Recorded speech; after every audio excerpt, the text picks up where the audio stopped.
tem um histórico na NFL de dificuldade de tomada de decisão quando envolve técnicos muito velhos, né?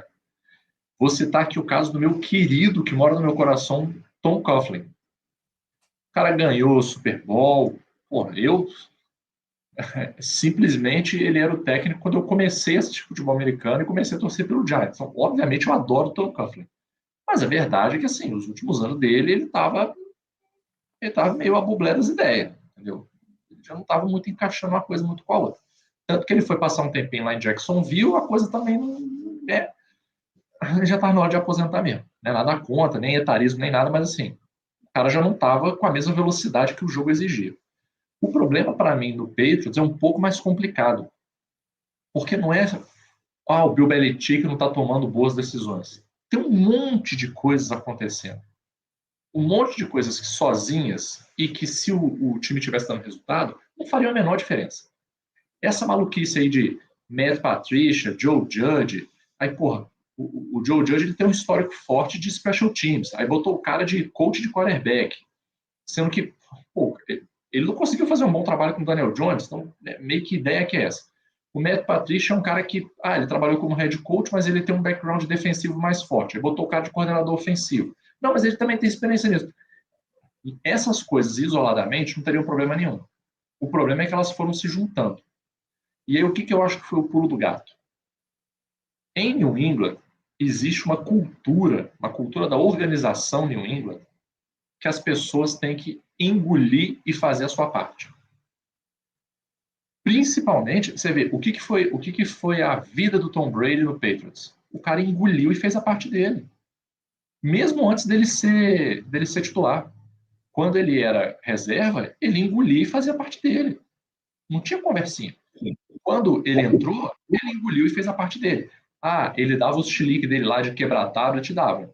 Ele dava o chilique de quebrar tablet, voltava para o campo e executava o que precisava ser executado. Durante os treinos, ele executava o que precisava ser executado.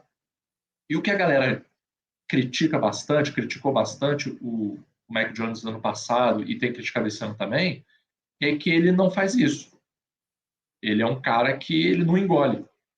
Então ele titubeia, ele se desmotiva, e aí a organização como um todo começa a revirar os olhos, porque lá, na minha visão, existe essa regra que pode ser explícita ou pode ser tácita, né?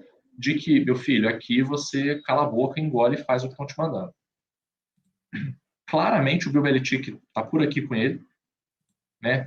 Já o Bill Belichick não botou o adesivo de vende-se no carro, mas toda a oportunidade que ele tem, ele comenta que ele está querendo passar o carro para frente, né? Ele parou no sinal, ele comenta. Ele parou para encher o tanque, ele comenta que ele quer passar o carro para frente, só não botou o adesivo, né? Então, eu acho que antes de ver o fim do Belichick, eu acho que a gente vai ver o fim do Mac Jones nos Patriots.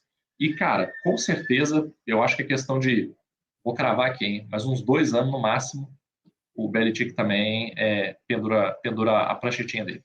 E o Patriots não gosta de gracinha, né, cara? Esse lance de charutinho, não sei o quê. Cara, ninguém do Patriots gosta dessas palhaçadas. Pode reparar lá. O pessoal lá é muito puritano, entendeu? Então, e muito menos gosta que o seu QB saia gritando throw the fucking ball pro seu coordenador.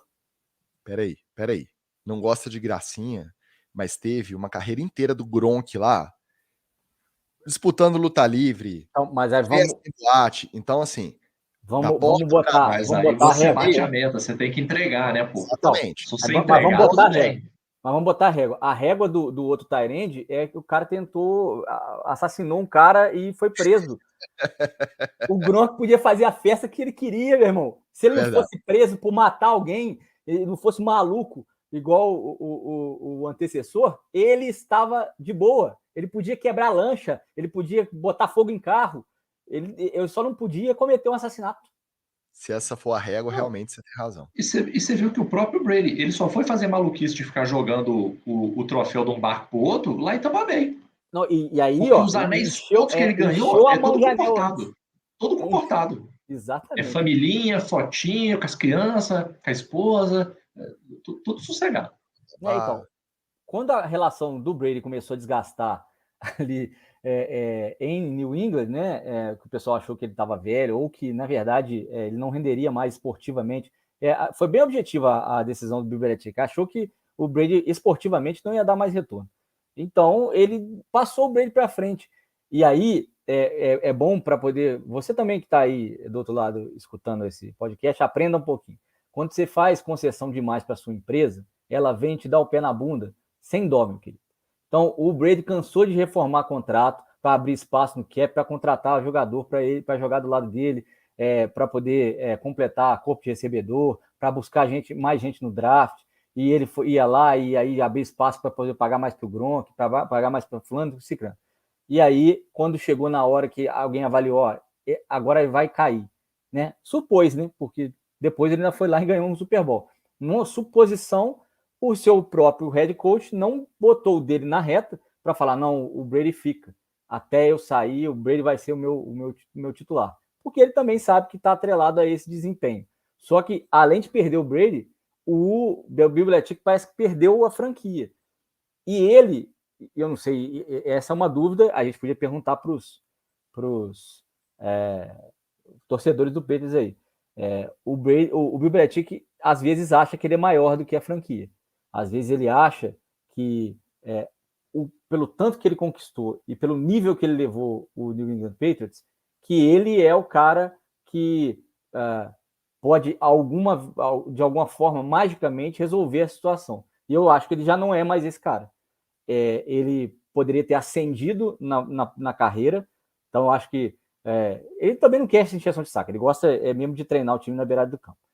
Mas ele podia ter caminhado para virar o general manager do Patriots já, treinado um sucessor, que fosse o filho maluco dele, mas treinado alguém para poder assumir o cargo dele e ter subido de nível. Ele nunca quis isso. Ou seja, ele quer as decisões nas mãos dele e ele acha que ele é capaz, mesmo na idade que tem, de reverter o processo da franquia. Vai demorar mais uns 2 anos, como disse o Magal aí, para poder a franquia perceber que não é assim. E aí vai cortar na carne, jogar tudo no chão e vão embora para reconstruir o New England Patriots. Eu entendo que nós, como fãs do esporte, temos os nossos times de outros esportes também, futebol da bola redonda. A gente tem esse problema de definição quando a relação é com o ídolo máximo da sua franquia. Quando você está tratando do cara que foi um dos grandes responsáveis por todo o sucesso, por todas as alegrias que você teve como torcedor nos últimos 25 anos, que foi o argumento dele lá na entrevista. Não deveria ter falado, mas não deixa de ter uma parcela de razão também. Então, esse momento... O problema, Ticas, é que para o futuro, esses 25 anos não entram em campo. A experiência acumulada, sim, mas não te garante nada para o futuro. Exatamente foi a pergunta. A pergunta é, para o futuro, e aí, o que dá esperança? Os últimos 25 anos, eles dão sucesso, eles dão solidez, mas eles não dão uma garantia de futuro. E aí, ainda dentro desse tópico, eu acredito que ele tem mais que se apegar a isso mesmo, ao trabalho dele. O trabalho dele tem que ser realmente o respaldo para continuar. Não tem jeito, ele não tem argumento, porque ele não vai virar e falar assim, não, eu sou um cara que estudou durante as férias e eu vou revolucionar o ataque e o o New England Patriot Way, o Do Your Job, vou revolucionar aqui os lemas que eu sempre implantei na franquia. Ele não é esse cara, ele tem que se respaldar no sucesso que ele já teve. O torcedor entender e ficar e defender, eu entendo também. Só que, ao contrário dos nossos times aqui do futebol, a gente tá falando de uma franquia, de uma empresa. O New England Patriots é uma empresa. O Robert Kraft não quer saber, meu amigo. Ele ganhou o último anel lá em 2019. Ele já tá de saco cheio de ou não bater no playoff, ou bater no playoff e voltar, cair na primeira rodada. Então, o Robert Kraft tá velho também. Já deve estar com seus 80 evral. Ele não vai viver para sempre. E ele não vai querer morrer sem ver mais um Super Bowl. Se o preço para mexer nessa estrutura e melhorar for a cabeça do Belichick, ele não vai ficar pegado aos últimos 25 anos. Quem fica somos nós, que somos fãs do esporte, que vamos ver um dinossauro aí, de repente ser demitido, pô. O maior técnico da história. Pode ser demitido. Não é o fim ideal. O fim ideal seria o quê? Lá em 2019, ganhou o 6º anel. Gente, um beijo, vou cuidar dos meus bisnetos e vou, mas ele não consegue. Então, eu entendo que essa relação seja complicada. Isso aí é quem é fã do esporte e quem tá olhando de fora. Como torcedor, como rival, eu quero mais que ele fique lá mais 3 anos mesmo, esclerosado, inventando de trocar quarterback no meio do jogo, igual ele fez com o Zep, depois com o Mac Jones, e dando entrevista atravessada, tendo que explicar depois, gerando um clima ruim lá no vestiário. Eu quero confusão. Os Patriots já ganharam muito na nossa trajetória de torcedor aqui, já foram felizes demais, tá na hora da tristeza. Deixa o pau quebrar lá que tá ótimo.